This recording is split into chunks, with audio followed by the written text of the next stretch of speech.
संभाव्यता जो धडा आहे चालू आपला त्याचा आपण आता उदाहरण बघणार आहोत 5.1. त्यातलं पहिलं गणित काय आहे बघा. 5.1 मधला पहिला क्वेश्चन काय आहे, खालील बाबतीत किती शक्यता आहेत ते सांगायचं. खालील बाबतीत बघा आता काय बाबतीत दिल्यात तुम्हाला.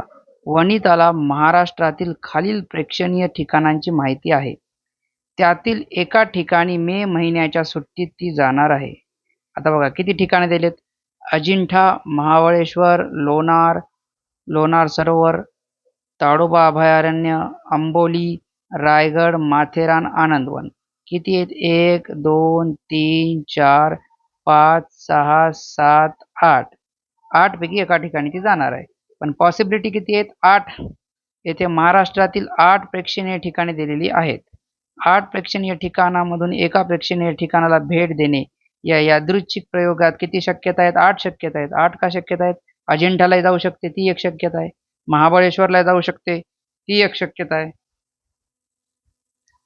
लोणार सरोवरला जाऊ शकते, तिसरी शक्यता आहे. ताडोबा अभयारण्याला जाऊ शकते, चौथी शक्यता आहे. तर तिच्याकडे 8 ऑप्शन्स अवेलेबल आहेत. 8 प्रोबॅबिलिटी आहे. शक्यता म्हणजे काय की तिची 8 तिच्याकडे ऑप्शन्स आहेत. 8 प्रोबॅबिलिटी आहे तिची. तर एवढं झालं पहिलं गणित. लिहून घ्या पहिलं गणित आणि उत्तर. हे खाली उत्तर आहे.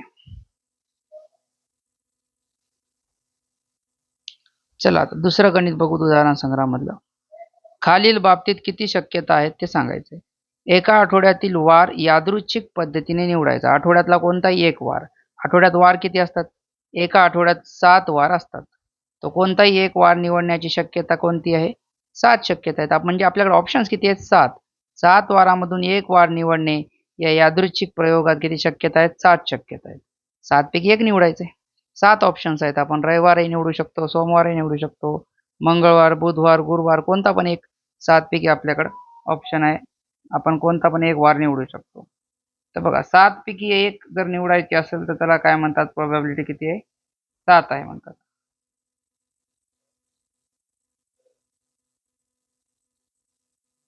लिहून घ्या इथं. हे गणित आहे आणि हे उत्तर आहे. सोल्युशन.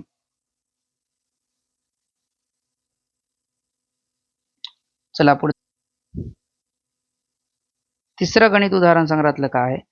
खालील बाबतीत किती शक्यता आहेत? आता इथं किती पॉसिबिलिटी आहेत ते बघायचं. काय? पत्त्यांच्या कॅटमधून एक पत्ता यादृच्छिक पद्धतीने, यादृच्छिक म्हणजे रँडमली, म्हणजे काही विचार न करता यादृच्छिक पद्धतीने निवडायचा आहे.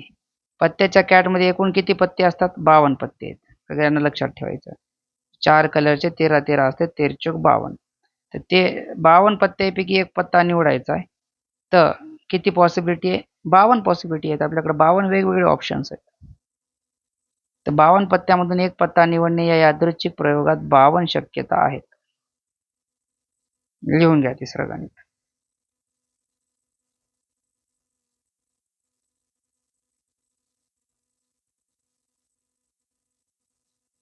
चला गणित नंबर 4 बघा. खालील बाबतीत किती शक्यता आहेत?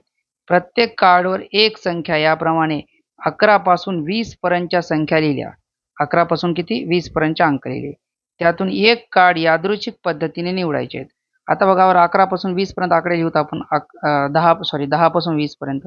10 11 12 13 14 15 16 17 18 19 20 असे एवढे कार्ड केले. किती कार्ड आहेत बघा बरं. 1 2 3 4 5 6 7 8 9 10 11. आपल्याकडे कार्ड किती तयार झाले? 11 कार्ड. तर 10 ते 20 पर्यंतच्या संख्या लिहिलेल्या कार्डांच्या संचात किती कार्ड तयार झाले? 11. म्हणजे 11 संख्या आहेत.